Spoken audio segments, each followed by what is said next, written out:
Hello and welcome to the World Wanderers podcast, your source for travel stories, travel destinations, and travel philosophy. I'm Amanda. I'm Ryan. And we're your hosts. What's up, everybody? Welcome to another episode of the World Wanderers podcast. This episode is brought to you by you, the faithful supporters on Patreon of the World Wanderers podcast. If you like the show, you want to connect with us more and help us create awesome content, go to patreon.com/theworldwanderers. Check out our page and support. Yeah, and when you support the World Wanderers podcast, you get a lot of really great rewards in return. So you get to be an elite member of our community. We do things like send every product we've ever created, one-on-one hangouts with us, postcards from exotic locations. So we definitely make it worth your while to support the show in a small way. So yes, you can check it out at patreon.com/theworldwanderers. And thanks so much for your support. This week on the podcast, we are talking about digital nomad life. It's been just about 5 months now since we packed up our stuff and went to the airport and flew to Singapore. So we've been traveling around, working, travel. We've talked about it off and on the podcast in our year in review episode. We talked about it a bit, all the locations we've been, because we're kind of sharing our stories of what we're doing. But we thought this would be a good time to look back, compile all that stuff, and really talk about the reality of digital nomad life. So if you're someone who's thinking about how you really would love to go remote and travel and work, this should give you a view into what that's actually like. And if you're someone who is already doing that, hopefully you can learn a bit from our suggestions and how we've kind of gotten to a point where we've balanced out exploring with actually feeling productive and how to feel happy and not stressed all the time. Yeah, I think that that last point is a good place to start, because as with anything, when you set out on a new adventure or you move to a new place, there's always this process where you kind of have to find a new routine. And our first couple weeks, if you've been following along, you would know this. 1 week in Singapore, 1 week in Manila, and then we got to Kuala Lumpur where we spent 10 days, and we were like, yes, we've got 10 days here. Like, those 3 more days felt like they made a world of difference for us, just because we had been kind of jumping around really quickly. And it's hard to kind of come into a routine when you're moving around, even week by week. Like, spending a week somewhere is pretty slow travel for us in comparison to how we've traveled in the past. Would you agree with that? I mean, yes and no. Like, if you just compare like days, yeah. But if you look at what we're actually doing, not as much. What do you mean by that? Well, it's like, if I think about like, I mean, 7 days, I don't think I would consider it slow travel. But in the past, there's very few places where when we were traveling without work where we spent 7 days anywhere. So right. That's what I mean. I can kind of see it from that perspective if you compare a list, but I wouldn't categorize it in the slow travel category. Yeah. That's what I was trying to say, is that like, it felt like slow travel to me because it's the slowest I've ever traveled. Did it though? Like, it really did? A little bit, yeah. When you were starting, I was like, wow, a full week in Singapore. You mean like it felt like that in the abstract, but not like while we were there actually doing things? Yeah. You mean like on day 6, you were like, wow, we're still in Singapore. Kind of. I never expected to spend a week in Singapore. I mean, if we had done Singapore on our first Southeast Asia trip, we would have spent like, 3 days, maybe? Yeah, but the difference is we have things to do. Yeah. And we talked about that a lot in our Singapore episode, about how we kind of need to spend at least a week somewhere, because if we don't spend that much time somewhere, then we either have to cut things out that we want to see or do, or we have to cut out work. And cutting out work is not really an option if we want to continue working remotely. I'm curious what your sort of idea of what being a digital nomad would be like before we set off on this adventure. So, yeah, I feel like I didn't have a concrete vision of, I mean, I don't think I walked through and visualized like, this is what a day is going to look like. I think that I imagined it being a little bit Yeah, I don't know how I thought of it beforehand, but I remember, so when we started, I was kind of surprised by how stressed I was. So that would be, I guess, beforehand, I didn't really think about how, if you're trying to manage the stuff you want to do with being in a new city and having stuff to explore, you've really got to have a good handle on your to-do list and your organization. You've got to have a system in place that you have faith in, because it's kind of like anything. I remember listening to this Zig Ziglar tape, and he was kind of talking about, I almost started to do a Zig Ziglar impression, but I won't. Talking about, like, when you're at work, you're at home, and when you're at home, you're at work. So I thought you weren't going to do it. I just couldn't think of it without trying. But that's kind of what it was like. The first few days, it was like, I'd sit down to, like, okay, got to do some work. And then I'm like, ooh, let's look up what there is to do in Singapore. And then when we go out to do something, I'd kind of be thinking, not even thinking consciously, just unconsciously having this thing running in my head, like, oh, like I'm afraid that there's something I should be doing that I'm not doing. Like having like a revolving to-do list in your head? Yeah, so I think before I didn't think enough about how hard it was going to be to turn off that to-do list mindset, and how important it would be to be organized. Does that kind of answers your question a little bit, huh? Yeah. And I mean, I can relate to that 100%. That's would be my answer as well. Like I've kind of dreamed about, working and traveling since the first time we set out on a backpacking trip. I was like, yes, I'm going to start a travel blog for the second thing, and I'm going to get rich and famous off of it, and I'm going to write and travel the world, and it's going to be so dreamy. And so when we found this like more tangible way to actually make that happen, I was like, yes, I'm finally living this thing that I've been dreaming about for a number of years, and it's going to be so great. And I guess I just didn't think about what the actual day-to-day looked like. Like, I just imagined myself like, skipping around cities, laptop in my bag. I can like pop down anywhere and work when I feel like, and then I can go explore. And there are some elements of that, but it is a lot more, I think, mentally demanding than that, because it takes time to get into the flow of work, and it takes time to get out of the flow of exploring. And then it's also completely disconnecting the two from each other, as you kind of mentioned, which is a lot harder than one may imagine it to be. Yeah, you actually need to have, it's kind of funny. It makes you appreciate the ritual of working at home, of going to an office and coming home. Like, it's a physical trip, but it's also like a mental barrier between those things, which you don't have when you're working remotely. There's no physical trip. And so since there's no physical barrier, it's hard sometimes to have the mental barrier as well.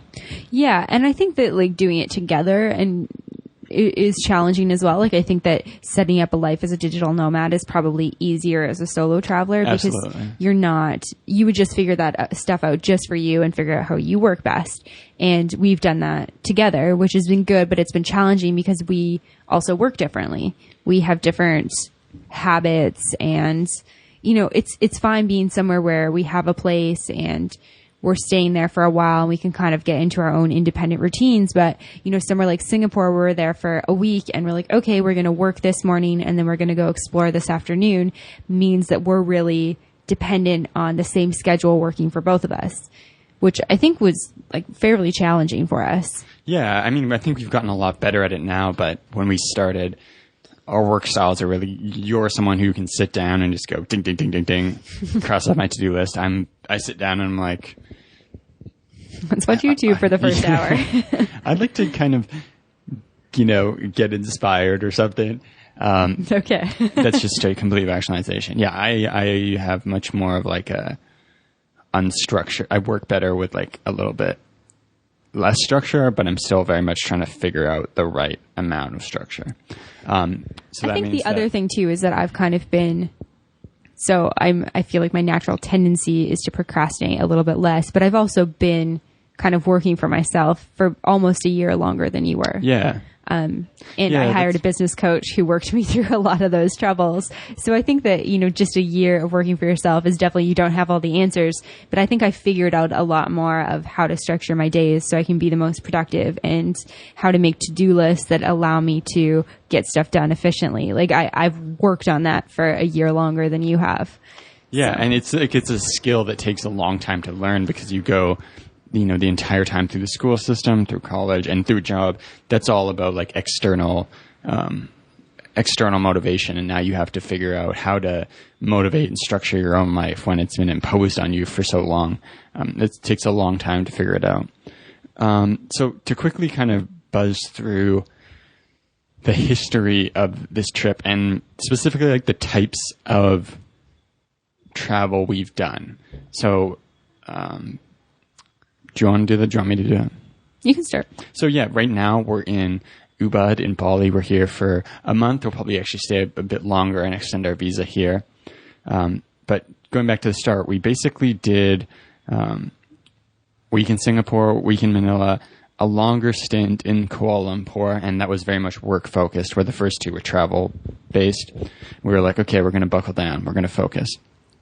And then after that, it was really much more of a quick traveling, balancing work, but not like forming a work week for ourselves. So we went to Macau, we went to Hong Kong, we went to Shanghai briefly, and then we settled into Chiang Mai for a month. And that was the first place where we did a whole month. We had an apartment, and we kind of set up a work week for ourselves, where we were going to work and fully commit to having one day off a week, take some afternoons off, but have pre-structured, like, these are days where we're not planning on doing trips or exploring anything. We're just going to each set up our own day to do whatever we want to do.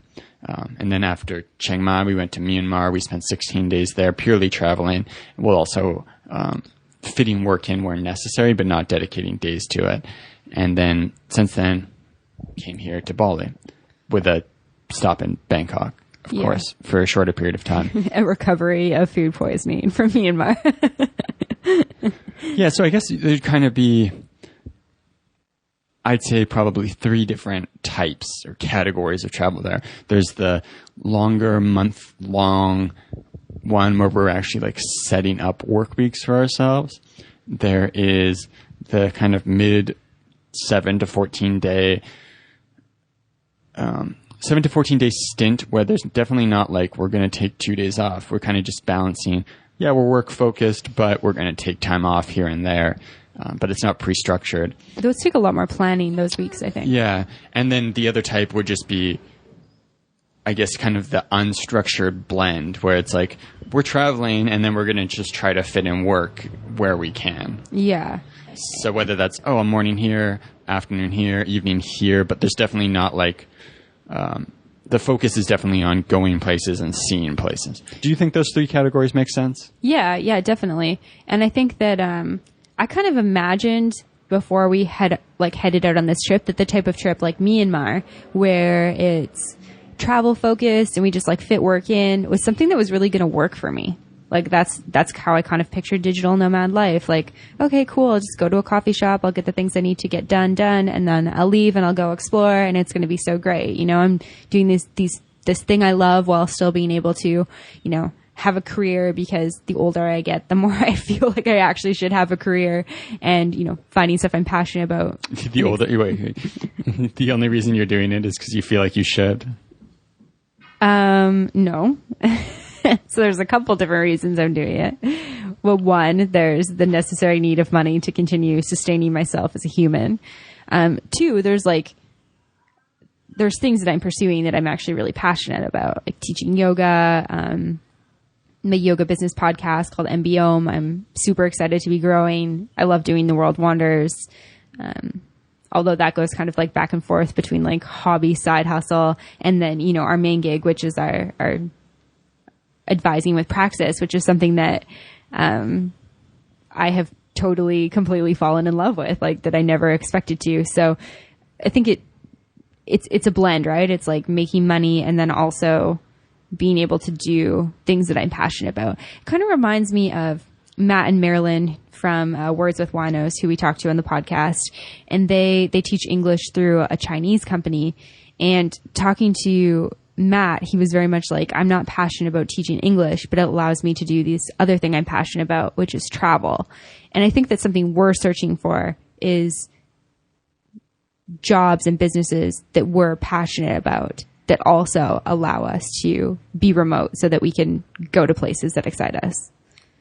Would you agree with that? Yeah. Before, we would just basically be traveling around. We'd have 4 days here, 6 days there, but kind of just putting in work as necessary, but not having to set up as much of a routine. Yeah, and I was like, I do work really easily anywhere. I can sit down and like just be productive. Like, this will work for me. And I found that it's actually a lot harder, especially with my own like personal business tasks.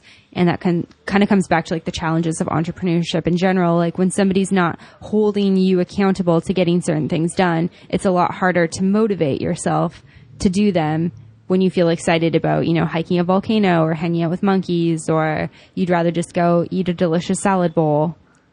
Yeah. Yeah. So you kind of divided, sort of digital nomad life into these kind of 3 different categories. What have you found over your almost 5 months experience as a digital nomad that kind of serves you the best? I think for me, it's definitely the longer stays places.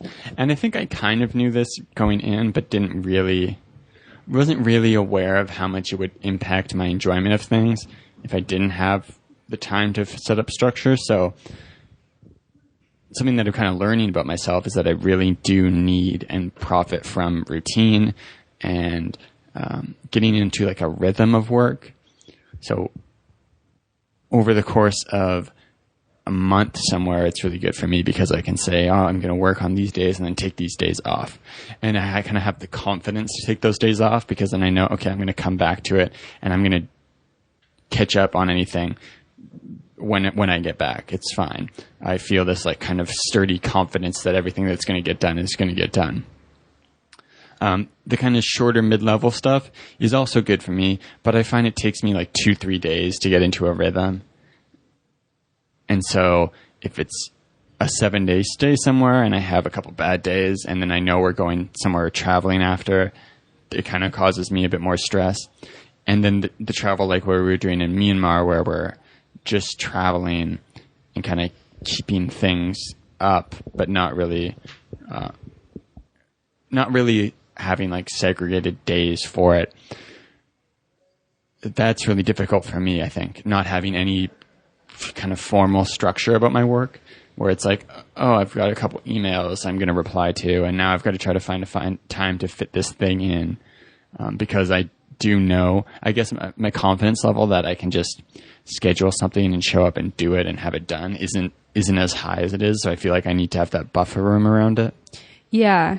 Yeah, I was actually surprised with like how much, and I mean, I loved Myanmar, and we'll do a Myanmar episode at some point where we share our experiences there. But I did find it like more stressful than anything to have sort of this obligation of getting some stuff done. And I mean, we mostly took time off in Myanmar. We did a lot of prep work with the podcast and with all things that needed to be taken care of. I got some of my other remote work covered a little bit so that I could have this sort of vacation. But I felt like I didn't get like the downtime that I guess I'd hoped for in terms of like quote unquote vacation, because I'm still checking emails, I'm still answering things. And it's like, you get up, we're leaving somewhere at 9 a.m., but I have like 6 emails I need to respond to. So I'm up at 7:30 rushing through emails so that I can have breakfast and then go on this adventure. And to me, that's not really relaxing or balanced. Yeah. And then your mind's kind of on it still once you do go out.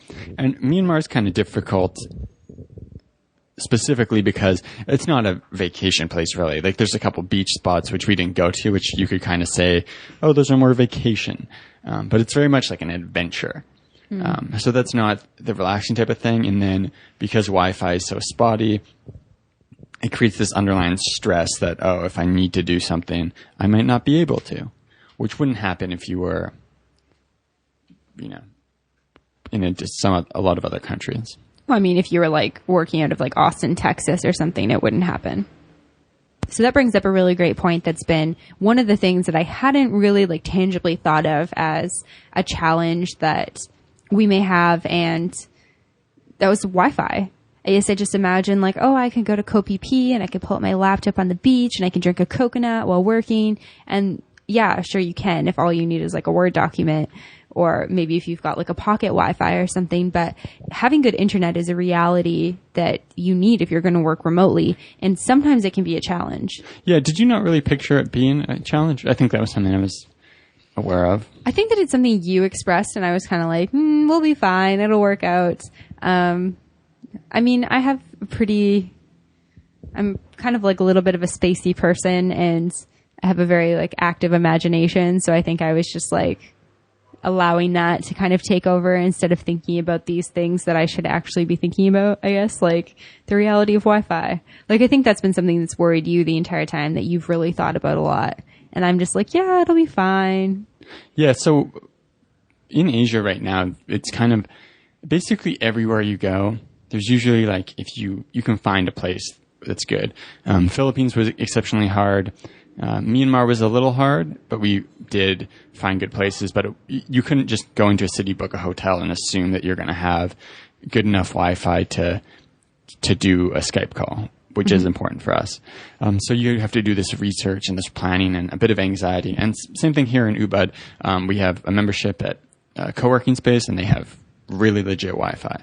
So that's good. But at a lot of other homestays and cafes here, it's not quite at that level yet. So yeah, it's not like bad if you're just like trying to talk to a friend on FaceTime. But yeah, but if you're trying to be like professional, not good. Or do podcast interviews. Yeah. So another lesson that I've kind of taken away from the last couple months as a digital nomad is that arriving in a new place is normally really exciting when you're traveling. Like, one of the things that I've always loved most about traveling is getting somewhere new and arriving at a guest house or a hostel or hotel and seeing like all the brochures for the things you can do or the adventure books, and deciding like the things that I'm excited about doing in that place. And I still feel that pull when I arrive in a new place here, but now there's that pull, and then there's also this like I have to reel myself in and remind myself, okay, you've got to work, you've got to balance this, you've got to get stuff done, you've got to coordinate your schedule with Ryan's. Like, there are responsibilities that have to happen. And I think that because the last 2 times we've done big trips, we fully quit our jobs, we've disconnected from any type of responsibility. The days have been very free, and we can just do whatever we want, and we can linger in a cafe all afternoon if we want. And now, of course we can do that, but there's this certain like nagging feeling of, I shouldn't be wasting my time doing this. I should be going and getting stuff done because there's actually stuff I need to do. Yeah, I think that was something that really, I mean, it goes back to your question about what I expected. I think that I expected to feel some of that. There's like this certain feeling that you get from spending a month or 6 weeks where you really don't have any responsibilities, where you're just, it's something I feel like a lot of people don't ever experience in their life, where you just like, you've quit your job, you're going traveling. The only thing you're trying to do is enjoy yourself, whether that's learning a language, exploring new things, learning something, reading, hitting the beach. And when you just wake up day after day after day, and this is all you're doing, it really allows you to unload this like weight that you kind of pick up from life. And I think I was expecting a little bit more of that feeling because I associated travel with that feeling. And that's not something that really happens when you're a digital nomad. Yeah. As you said that, I was like, oh, I'm kind of craving that. That sounds so nice to just like offload all the burdens of life and just like, you know, lie on a beach chair and sip a coconut with no worries in the world, like some sort of amazing country song or something like that. But I think that's something that was kind of on my mind, and I was kind of resisting when we were first doing it because we were trying to travel all over the place. But now that we like settle in and can focus a bit more on doing work and then have these adventures here and there, it's not something I'm thinking about or resisting anymore. I'm just like, okay, this is what it is. And at some point in the future, I'll find another opportunity to do something like that, but not for a while because I need to get everything set up. And I feel like my expectations have really like tuned into reality a lot more after 5 months of doing it. Yeah. Which is what you'd expect. Yeah, same. I think that if anyone's listening who's thinking about being a digital nomad, give yourself time to adjust to it, because I feel like this month in Bali, I'm like, okay, I feel like I understand a little bit more now what this life is going to look like if this is what we're going to continue. And I feel like I'm more at peace with it. I'm more understanding my routine. And I feel like once you kind of get into that, it's easier to move around a little bit and kind of pick your routine up quickly. But I think that's something, I don't really believe in regrets or changing. I just think you can take away what you learn. But we've talked about this before. I can't remember if we've talked about it on the podcast or just between the two of us. But the beginning of our trip was not really ideal for like setting ourselves up for success. We had kind of intended to go into the trip with staying at least a month in each place to begin with. And we just didn't end up doing that because the Wi-Fi in the Philippines didn't seem to be good enough to support what we needed to do, which is a bit of an issue. We had our conference booked, so the Philippines was somewhere that we were going to go. And we ended up kind of just like bumping around between October and November. And, you know, December was like, wow, okay, we're settling in, like we're here for a month. And it's like, okay, this is much more manageable. When you're staying somewhere for, you know, at least a month, it's a lot easier to balance seeing activities and making sure you're getting stuff done, finding a good routine in there, you know, finding things like yoga is really important to both of us, finding healthy restaurants we can eat at, cooking at home. You know, when you stay somewhere for a month, you can get somewhere with a kitchen and that sort of thing. So I think that the longer stays, I was like, okay, that's what we need to do in order for this to work for us. In saying that, I don't think that there's one like recipe for everyone. Yeah, I think it depends on you. And I think this is like the most important point that I think people underestimate is just how much self-awareness is required to do this well. Like you have to have a lot of self-awareness about how you work, to know what's going to work for you. And then once you get going, the only way to learn what works better is to be experimenting. But it is like, you've got to know how you work, to be able to feel confident and happy. And something that kept coming to my mind is, I was listening to a podcast episode called The Multiplier Mindset, and he was talking about how, as someone who's an entrepreneur, even in a job, everyone has the ability to set their own rules, and it's on a spectrum. So if you're an entrepreneur, you can set all of your rules. And if you're an employee, depending on your situation, you can set probably most of them. But you've definitely got to like set up structure and set up rules for yourself, because if you don't, then you've got to live by someone else's. And so coming to your trip as a digital nomad, you've got to set up a structure for yourself. I'm just using the word rules to replace that, but whether that's I'm going to do this at this time on this day, or whatever works for you, but you have to have some form of like net that's going to catch everything and give you confidence so that you can relax, or else you're just going to kind of be buzzing and stressed the entire time. Yeah. I think that you said that really well. I think that I mean, when we went down to Atlanta, I didn't have a work visa, so I was starting my entrepreneurial activities and not starting a retail space though. Allegedly. Just to clarify that for anyone listening. And I found that, I mean, I hired a business coach because I was like, I actually don't know how to structure my days. Like I would wake up and I'd make coffee, I'd read a book, I'd go to yoga, I'd go get like a luxurious lunch, and then it'd be like 1 p.m. and I hadn't done anything productive. And I was like, I'm not making any money doing this, and I'm going to run out of money really fast if I continue this way. And, you know, like he worked with me and gave me support and tips on how to structure my day best for me. But, you know, it's really important to be honest with yourself. Like, do you work best in the morning? Do you work best in the night? You know, how many other activities do you like to do? Like, is exercise important? How many meals do you like to eat in a day? Where are you going to be eating them in this place? How much time is that going to take? You know, do you have to do certain things for other people at certain times? Like factoring all those things in and then kind of creating a life that's going to work for you around that.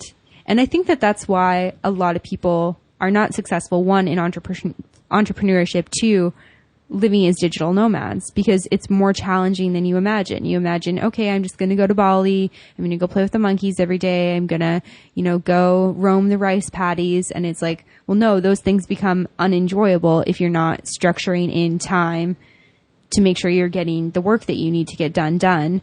And you're not structuring in the time to make sure that you have time to sort of enjoy yourself and relax and play.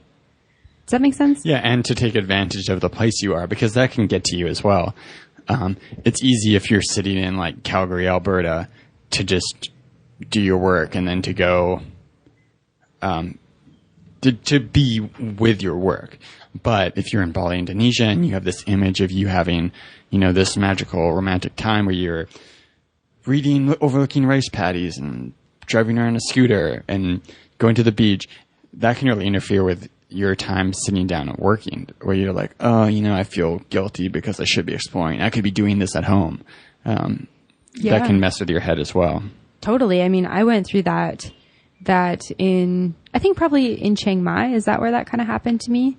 Yeah. Like I was really uncertain of if this is the life I want to live. Like I was like, I don't really like this. Like I have basically no community here, only a couple of people that I know. I spend most of my days like by myself in this apartment. The highlight of my day is like going for lunch at this delicious vegetarian restaurant and doing yoga. And the yoga studio at home, I like a lot more. I'm connected with the teachers. I have friends. Like I could do all of this from home. And,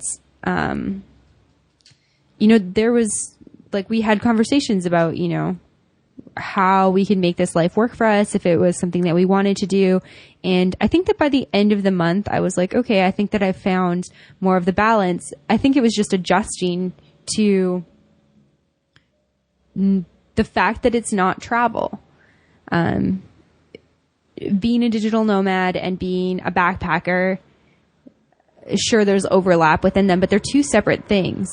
When you are working remotely, work is a priority. Work is something that you have to factor in every single place that you go. For the most part, unless you just take time off and you have it more of a vacation. It's not the same as just having the freedom to pick up and go somewhere spontaneously for a weekend, or, deciding that you're going to change your plans, or... Well, I mean, you do have all that freedom. You can just go somewhere new and do something different if you want to. Totally. I mean, though, like, when you're in a hostel and say you're in, I don't know, Prague, and somebody's like, hey, do you want to go to Český Krumlov this weekend? Like, do you have plans? When you're working, it's a little bit different. It's a little bit more difficult than that. And I think that having travel experience, there's a lot of me that just wanted to have the benefits of continuing to make money without, I guess, putting in the time and effort to make that work. And so, yeah, Chiang Mai was a period of time where I was really looking deeply into whether or not this was something that I actually wanted. And after the struggles in Myanmar and arriving in Bali, I was like, okay, yeah, I've like found kind of my swing of things. I found my routine, and I do like this. I think that the only thing missing for me is community. Yeah. And so we've done kind of the 1 month time period, which is enough time to like go out and meet people. And, we've made quite a few, like friends from that, but you really don't have the time to get community. And when you're only there for a month, it's easy to make up reasons not to go network with people. You're like, oh, I'm only here for a month, whatever. Skip 2 weeks of an event you want to go to, and then it's the third week, and then you meet some people, and you're like, oh, I'm leaving 2 weeks from now. So something that we're going to try in the future is a more like 3 to 6 month stay somewhere, and see how that goes. But if I was talking to myself before we left, the advice I would give myself is just to first of all, start with a longer break. So like book a month somewhere at the start. And that gives you kind of a feeling for, you've done your travel. Now you kind of get set up, get your foundations under you, and kind of learn more about working remotely. But then just keep experimenting. Like, don't get too worried about how one thing's going or not going. Like, if you're not enjoying being on the road, like, that's not the end of the world. Just try something new. You have all this flexibility now, this freedom to really find out what's going to work for you. So when you start, experiment. Book a trip for a month somewhere. Book a trip for 10 days somewhere. Book, a few days and try to do like 3 cities, 5 days each, and see if you can pull that off. And just keep trying things, and then keep settling in on what really works for you. And don't get too bummed about it. Don't feel like, it's month 3 of my digital nomad life, and I'm pretty happy. It's cool, but I could be doing all this stuff at home. Why don't I just go home again? Like, there's digital nomad life is one that has a massive range of possibilities. And so if you're not liking the way it is right now, you can kind of pivot and try new things and set up new structures. Yeah, I love that. I think that that's a really good piece of advice. Like, what we found to work for us might not necessarily work for you. So, kind of take the time while you're out there to figure out what does work for you. And that's why I say, like, planning 3 months to try digital nomad life is probably not long enough. I mean, maybe you'll find your flow faster than we did, but I would give yourself at least 6 months, if not like, okay, I'm going to try and be a digital nomad for a year and see if I can get into the swing of this life and see if it works for me. Yeah, because it's a skill you've got to learn. Yeah, I mean, it's like anything. It's like learning to live out of a backpack. Like, you'll adjust to these things, but like, we always adjust as humans, but sometimes it just takes time. And like I said before, I definitely had a moment where I was like, I don't know if I want to do this. Maybe I should just go home. There's perks to being at home that I'm not getting here. And I feel like I'm just like setting up a life like I would at home, but I'm on the other side of the world. Like, that seems dumb. And in order for me to kind of get over that, it kind of took myself looking at what my life was like in Chiang Mai and finding things that were really great about Chiang Mai. So going out and having like an amazing meal for $4 was like, wow, I can't do this at home. Like, I have to live like a peasant at home. And here I can live a little bit higher class than a peasant and, spend less money. Yeah, and just have introspection and self-awareness. So if you find yourself thinking like, kind of feeling homesick, like, what is it that you're missing? Is it community? Because there's all these things you can do to get community here. Is it like safe food? Because, certain cities have much better access to that. So it's like, comes back to that self-awareness point where you're just like feeling these things, and instead of just like rejecting the experience you're on, making changes and figuring out how to get the things you need where you are. Yeah. And I think that's something that we're going to strive for in the future is going to places where there is kind of more of an expat or digital nomad community, because we found that, if we only hang out with the two of us, we kind of go a little bit crazy. And it's not like healthy for our friendship or for our relationship or for our business. And, getting to a country or a city where there already is that digital nomad community helps to support us as we grow right now. And that's something that we're really looking for. That'll probably change, maybe a couple months down the road, probably more like a couple years. But for now, that's something that we're going to base our decision on places that we go. And because we want to build communities in these places, we're going to stay longer. And that's, that wasn't, 5 months ago, we didn't know any of that. It's taken this 5 months on the road to kind of figure that out. And so it's kind of exciting to think about that. It's been quite the adventure. Yeah. It's been a really good learning experience. And I feel like a great way, the beautiful thing about traveling, and even the slower version of traveling that we're doing, is that it's a very good way to learn about your habits and routines and kind of constantly have ways to update them and start fresh. Like, if you're living in one city for 9 months, the slow change of your habits can really get to you. But moving to a new city is a great way to start again. You move into a new place, everything's fresh, and it's this period of time where you can say, I'm going to start getting up and meditating every morning. And when you're traveling, you get that opportunity so much more often, so you can learn about yourself way quicker than you could if you're just in one place. Or maybe not you can, but it's without trying, you do. Yeah, definitely. All right, so I think that kind of covers our update on the reality of being a digital nomad. If anyone out there is a digital nomad listening and you have any tips for us or any suggestions or places we should go, definitely reach out to us at info@theworldwanders.com. If anyone is thinking about becoming a digital nomad and wants to chat with us further, definitely just reach out to us. Let us know. We're always happy to start that conversation. And as always, thanks for listening. Ciao.